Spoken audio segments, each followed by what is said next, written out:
ఒక్కోసారి మన జీవితంలో ఊహించని పరిస్థితులెదురవుతాయి.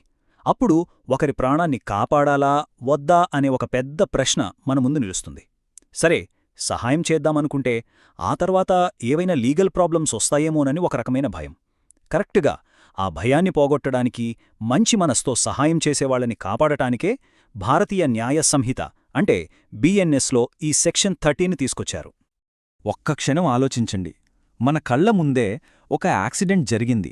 ఒక మనిషి ప్రాణాలతో కొట్టుమిట్టాడుతున్నారు. సహాయం చేద్దామా అంటే రేపు పోలీస్ స్టేషన్ చుట్టూ తిరగాలేమో అని భయం. అలా అని చూస్తూ ఉండిపోతే మనస్సాక్షి ఊరుకోదు. చాలా కష్టమైన పరిస్థితి కదా. మరి ఇలాంటి కన్ఫ్యూజన్కి మన చట్టం ఎలాంటి దారి చూపిస్తుందో ఇప్పుడు చూద్దాం.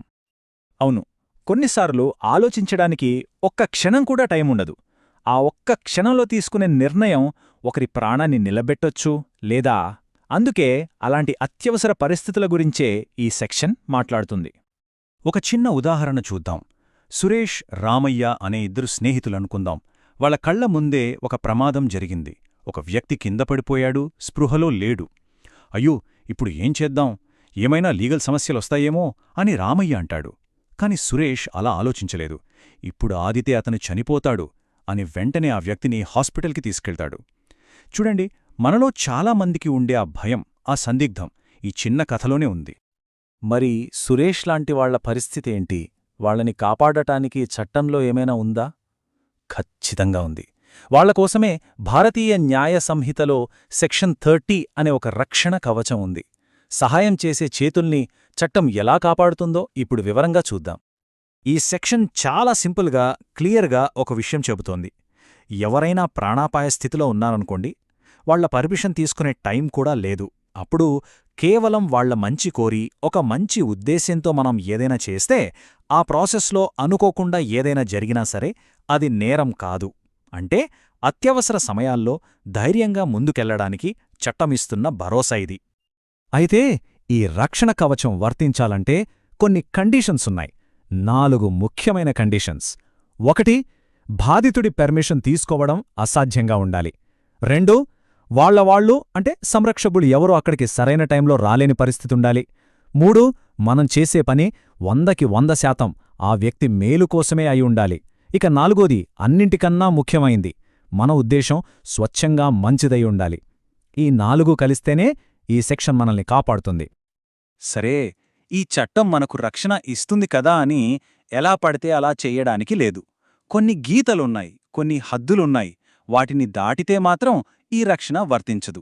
ఇంతకీ ఆ లైన్సేంటో ఇప్పుడు చూద్దాం. ఇది చాలా చాలా క్లియర్. ప్రాణం కాపాడే పేరుతో ఎవరినైనా కావాలని చంపాలని చూసినా లేదా ఆ ప్రయత్నం చేసినా ఈ సెక్షన్ కింద ఎలాంటి రక్షణ దొరకదు. మన ఇంటెన్షన్ ఎప్పుడూ ప్రాణం కాపాడటమే అయి ఉండాలి, తీయడం కాదు. ఇక రెండోది, ఇది కొంచెం జాగ్రత్తగా వినాలి. మనం చేసే పని వల్ల ఒకవేళ ఆ వ్యక్తి చనిపోయే ప్రమాదముందని మనకు తెలిసినా కూడా మన ఉద్దేశ్యం కేవలం వాళ్ల ప్రాణం కాపాడటం లేదా వాళ్లకి పెద్ద గాయం అవ్వకుండా చూడటం మాత్రమే అయ్యుండాలి.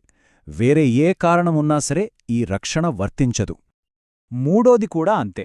ప్రాణం కాపాడటానికి తప్ప, ఉదాహరణకు ఒక సర్జరీ లాంటిది, వేరే ఏ కారణంతోనూ వాళ్ళని కావాలని గాయపరచకూడదు. చేసే ప్రతి పని వెనక ఉద్దేశం వాళ్ళని కాపాడటమే అయ్యుండాలి. ఇక చివరిది, ఈ సెక్షన్ని ఒక సాకుగా వాడుకుని వేరే ఏ నేరం చేయకూడదు, చేయడానికి హెల్ప్ చేయకూడదు. అంటే ప్రాణరక్షణ అనే ముసుగులో వేరే తప్పులు చేస్తే చట్టం ఊరుకోదు. సరే, ఈ రూల్స్ అన్నీ బానే ఉన్నాయి. కాని నిజ జీవితంలో ప్రాక్టికల్గా ఇవి ఎలా పనిచేస్తాయి? మనకు ఇంకా బాగా అర్థమవ్వాలంటే చట్టంలోనే ఇచ్చిన కొన్ని ఉదాహరణలు చూద్దాం. అప్పుడొక మంచి క్లారిటీ వస్తుంది. చట్టంలోనే చెప్పిన ఒక చాలా డ్రమాటిక్ ఎగ్జాంపుల్ ఇది. ఒక ప్రాణం ప్రమాదంలో ఉన్నప్పుడు నిర్ణయాలు తీసుకోవడం ఎంత కష్టమో ఇది మనకు చూపిస్తుంది. ఒకసారి ఆ సీన్ ఊహించుకోండి. జీ ప్రాణం పులి నోట్లో ఉంది. ఏ దగ్గరున్న ఒకే ఒక ఆప్షన్ ఆ పులిని షూట్ చేయడం. అవును, ఆ బుల్లెట్ జీకి తగిలే రిస్క్ ఉంది, కాని ఏ ఇంటెన్షన్ జీను కాపాడటమే. ఇక్కడ మంచి ఉద్దేశం, కాపాడాలనే తపన, ఇవే మెయిన్ పాయింట్స్. మరి చట్టమేం చెప్తోంది? ఇది నేరం కాదు. It is not an offence. ఎందుకంటే ఏ ఉద్దేశం స్వచ్ఛమైనది, పరిస్థితి అత్యవసరమైనది. సో సెక్షన్ 30 ఇక్కడ ఏకి పూర్తి రక్షణ కల్పిస్తోంది. ఇంకో పవర్ఫుల్ ఎగ్జాంపుల్ చూద్దాం. ఇది చాలామందికి ఈజీగా కనెక్ట్ అవుతుంది. ప్రాణాపాయ స్థితిలో, తప్పనిసరి పరిస్థితుల్లో ఎలాంటి నిర్ణయాలు తీసుకోవాల్సి వస్తుందో ఇది చెబుతుంది. ఇక్కడ ఏ దగ్గర 2 దారులే ఉన్నాయి. ఒకటి, ఆ బిడ్డను మంటల్లో వదిలేయటం.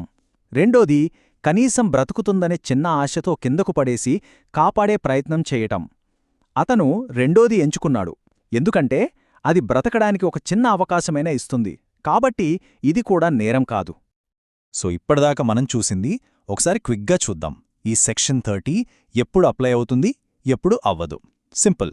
అత్యవసర పరిస్థితి ఉండి మంచి ఉద్దేశంతో వాళ్ల మేలు కోసమే చేస్తే ఈ సెక్షన్ వర్తిస్తుంది. కానీ టైం ఉన్నా కావాలని ఆలస్యం చేసినా, డబ్బు కోసం చేసినా, లేదా కావాలని హాని తలపెట్టినా ఈ సెక్షన్ అస్సలు వర్తించదు. ఈ తేడా మనకు క్లియర్గా తెలియాలి. అయితే ప్రాక్టికల్గా చూస్తే పోలీసులుగాని కోర్టులుగాని కొన్ని ప్రశ్నలడుగుతాయి. నిజంగా అక్కడ అంత టైం ప్రెషర్ ఉందా?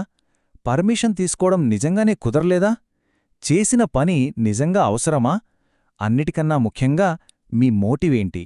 మీ ఉద్దేశం నిజంగా స్వచ్ఛమైనదేనా అని చాలా లోతుగా దర్యాప్తు చేస్తారు. ఇక్కడ చాలామందికొక డౌట్ రావచ్చు. ఇంతకు ముందు ఐపీసీ ఉండేది కదా, ఇప్పుడు బిఎన్ఎస్ వచ్చింది. ఏమైనా మారిందా? ఏమీ మారలేదు. అక్షరం కూడా మారలేదు.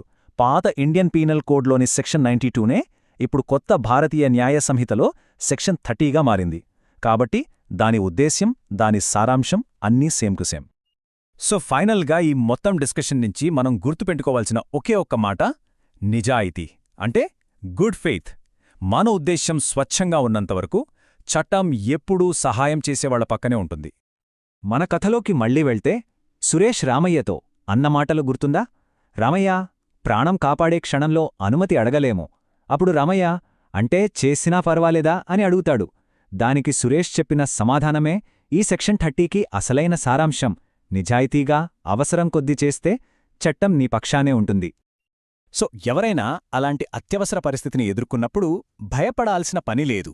ఉద్దేశం స్వచ్ఛంగా ఉండి ఒక ప్రాణాన్ని కాపాడటానికి ధైర్యంగా ముందుకు వెళ్తే చట్టం మీ వెంటే ఉంటుందని గుర్తుంచుకోవాలి.